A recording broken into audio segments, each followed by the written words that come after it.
Good day everyone, I am Daniela Vito from BSN1C Abdellah and here is my report about schistosomiasis. Before we start, I have here an icebreaker which is arrange the jumbled letter. And here is the answer for the jumbled letter. First, schistosomiasis. Sa number 2, bilharzia. Sa number 3, flax. At sa 4, Katayama fever. Sa 5, praziquantel. Siguro marami sa inyo ang nako-confuse about sa mga word na ito. Pero huwag kayong mag-alala at after nito malalaman nyo kung ano ito at para saan ito. So, let's move on to our topic which is the schistosomiasis. It is also known as bilharzia. It is a disease by an infection of parasitic blood flax that, based on my research, more than 200 million people worldwide are infected of this schistosomiasis. 200,000 deaths per year, and most of the infected individuals are asymptomatic. And here is the picture of schistosomiasis parasite blood flax.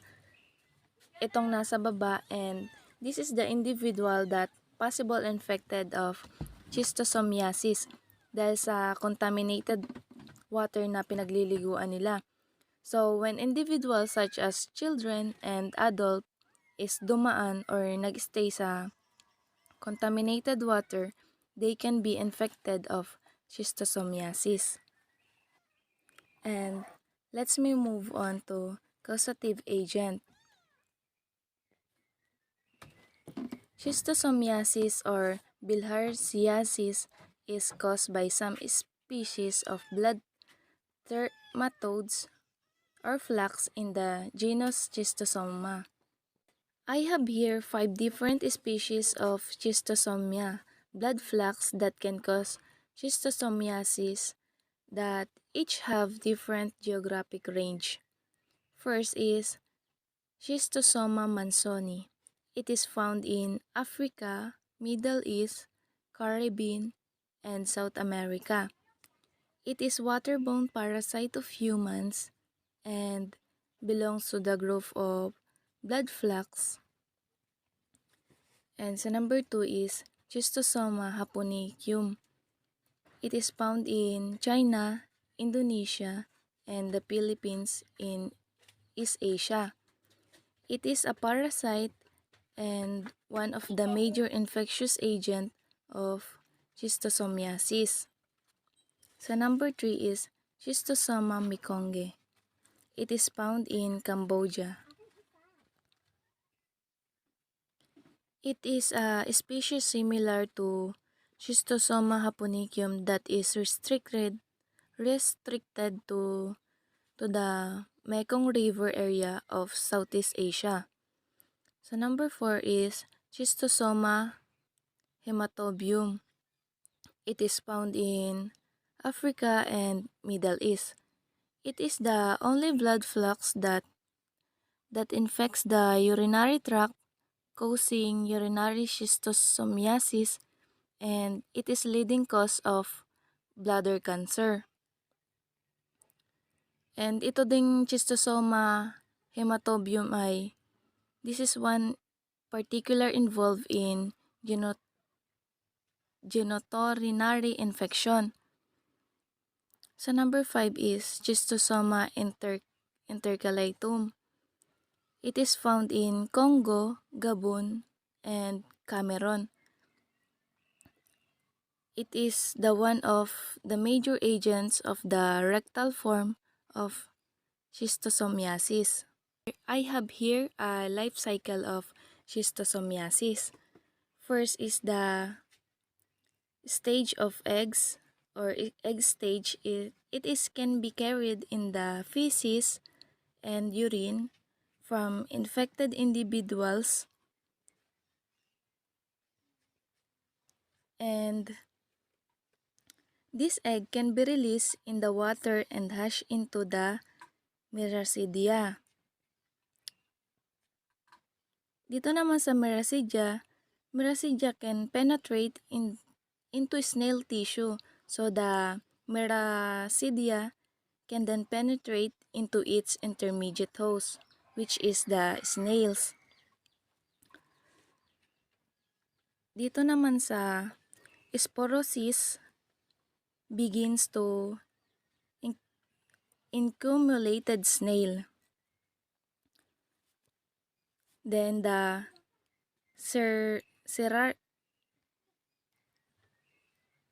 Cercaria are released by the snails into the water, and these Cercaria are free swimming. Dito yan sa number 5. Dito naman tayo sa number 6.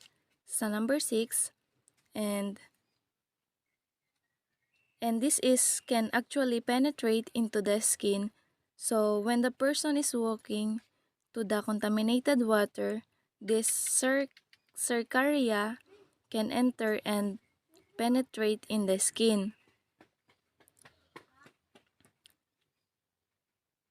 Dito naman sa number 7, when Cercaria penetrate into the skin, they lost their tail and become a schistosomulae. And after that, this schistosomulate or schistosomulae can then enter the circulation of the infected individual. Then migrate to the portal blood in the liver and mature into adults, whereby the adult swarm can then migrate into the mesenterous venules of the bowel and rectum. This is they lay eggs, and these eggs can be shed in the stool and then to the some water source, and then to the cycle can begin again. Ganun lang, ikot lang. Next is the mode of transmission.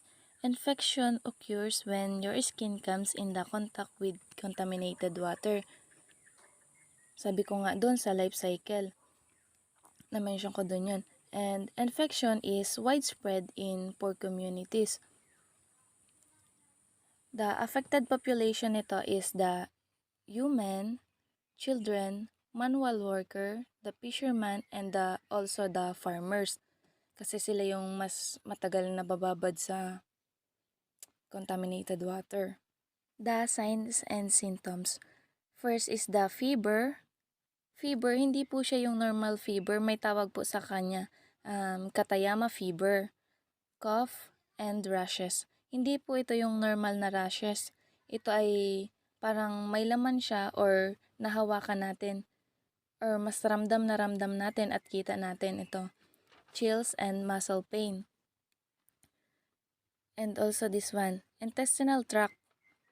Poor appetite, abdominal pain, makakaranas din ng diarrhea, intestinal bleeding, and iron deficiency anemia. Ito din po yung hepatomegaly. Ito yung ito is yung paglaki ng liver. Kaya sa picture po makikita natin na parang buntis or ang laki ng tiyan ng bata. Let's move on to laboratory diagnosis. First is the serology testing for travelers. It is important to check the serology testing to look the antibodies that particularly in travelers. The second one is the urinalysis. It is how some species can be released their eggs. And for the third and the last is the polymerase chain reaction or the PCR. Dito naman, dito is to check for the parasite genetics. So it is important to check this for diagnostic criteria to see if the individuals is or are infected of schistosoma parasite. Treatment is I recommend parasequental or biltricide. It is the anthelmintic or antihelmintic, which means it is a drug used to treat parasitic worms infections. Iniinom siya ng 200 mg or based sa physician. Ito hindi naman po natin mabibili ng basta-basta. Kailangan dito ng prescription and ng order from the physician. Iniinom siya 3 times a day and 4 to 6 hours intervals in a day. And for my prevention first is preventive chemotherapy, snail control, environmental management, health education and social mobilization, sanitation, and access to safe water para maging ligtas po tayo at hindi tayo magkaroon ng ganitong sakit. And for the last is I have here an assessment. I have here some question about my report on my report. That's all po. Thank you.